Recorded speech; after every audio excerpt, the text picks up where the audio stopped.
A day's driving had left us tired.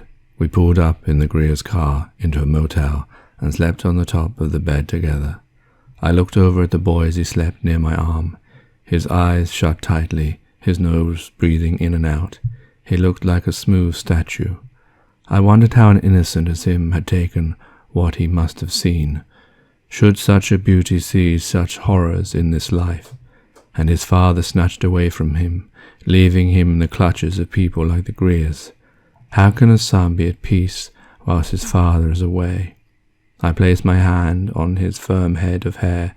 Whether it was to more comfort me or him, I'm not sure, as I felt for this little boy, who now found himself journeying with me. I got up from the bed and pulled back the curtains. I looked out at this desolate scene in which we were players tonight, looking back at the boy cuddled up like in the womb on the bed. I saw the two distinct views of life, the happy, the sad. I returned to the bed and tried to get to sleep. Next thing I knew, it was morning, and I awoke. "Hello, Dad," spoke the boy before opening his eyes upon me, the stranger he had journeyed with. Realizing I was not his beloved father, he apologized. I laughed, although the moment deep inside had touched me. He asked where we were. I said I wasn't too sure. How far the Greer's house was from the bridge I had left on the bus, I was not sure. The boy went to the kitchen area of this small room and rummaged in the cupboards and started preparing some food. As he did so, I rubbed my eyes and remembered a dream I had. I saw an explosion in the distance, then the wind blew fast, and then houses came down. Then I saw the fog drifting over water, maybe an ocean. Then I saw inside a house. A man sat on a high chair, almost like those found in publican houses. He was fast asleep, his mouth wide open, dribble dripping from his mouth into his orange beard. I knew the invisible fog was blowing at his door. Then I saw the fog form a light grey material around the man, and then suddenly the man's false teeth fell from his mouth. The wig of white firm hair slipped from his head, leaving a shining bald patch except for that hair above his ears. Then his false leg fell from his trouser and dropped loudly on the wooden floor with a thump. And to end his disgrace, then his false eye popped out of its socket and rolled on the floor to my feet, which is where I appeared in the dream. I bent down and picked up the false eye to study it, and it was that moment I had awoken. I thought to myself, what a strange and surreal dream.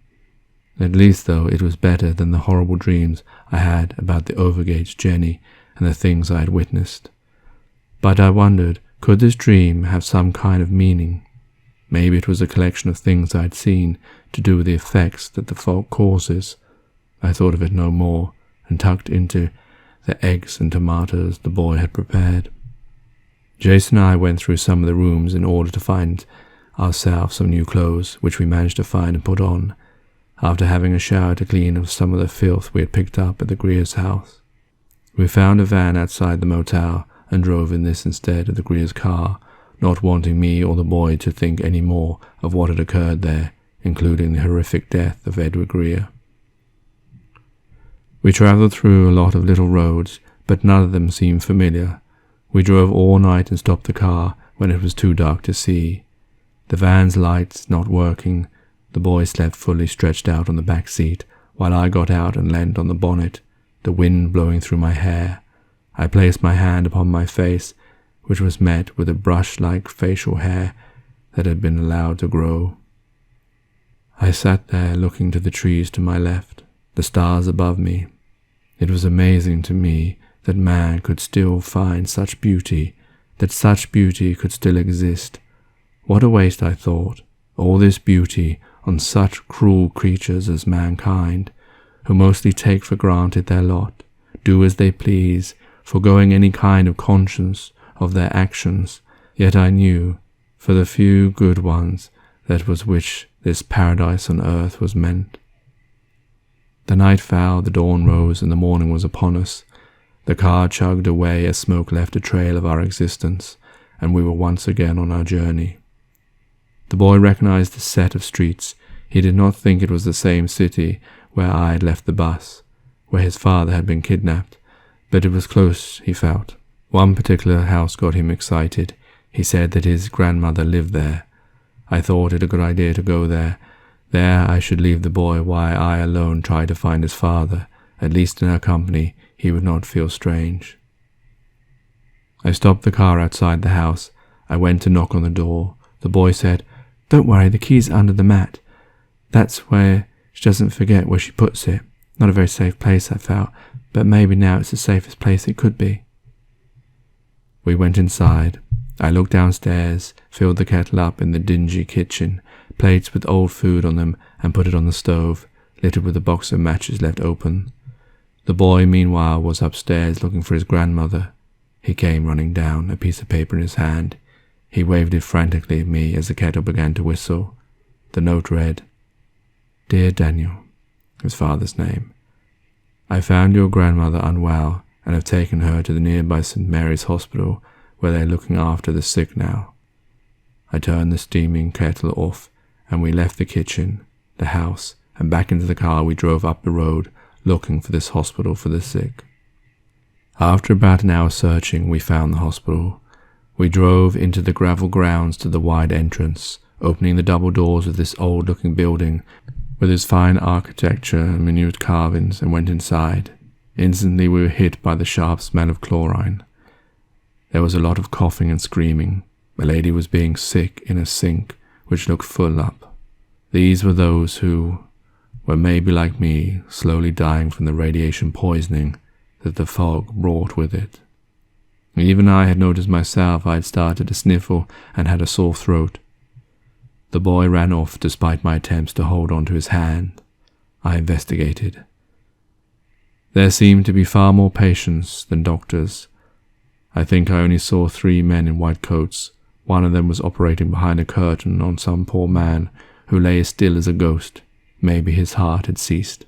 I, not being a doctor, did not know what the condition of the man was. I sat down feeling a little worse for wears, blew my nose.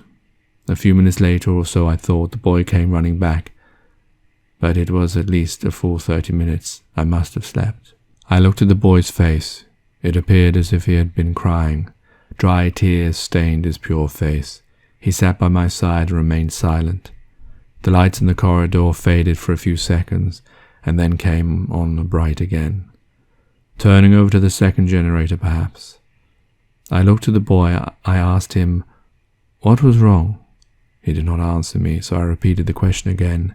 With a sniffle, he looked slowly up towards me and spoke.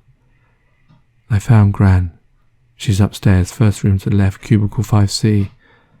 I saw her from the door and ran up to her bed, but she did not move, didn't even see me there. I called her, 'Gran, Gran, it's me, Jason. Gran, can you hear me? You're all right, Gran?' But she did not answer. I pulled up the chair close to her bed, stood on it, and looked close to Gran's face. 'Gran, it's me, Jason. Gran.' She turned her head slowly towards me. She looked straight into my eyes, but it was as if they looked through me. As if she could not see me, as if I was not there, not the grandmother I'd known, not my Gran. It was her face and everything, it was there, but it was not. I don't understand. What happened to my Gran? There was no smile as I had remembered, not laughter or a little prank she played on me. I tried to hold my tears, I really didn't want her to see me crying, but it was ever so hard. I kept remembering her as she was, as I knew my Gran. I don't know if she knew even who I was, just that I was a little boy. Maybe I could have been any boy, and she would have treated me the same.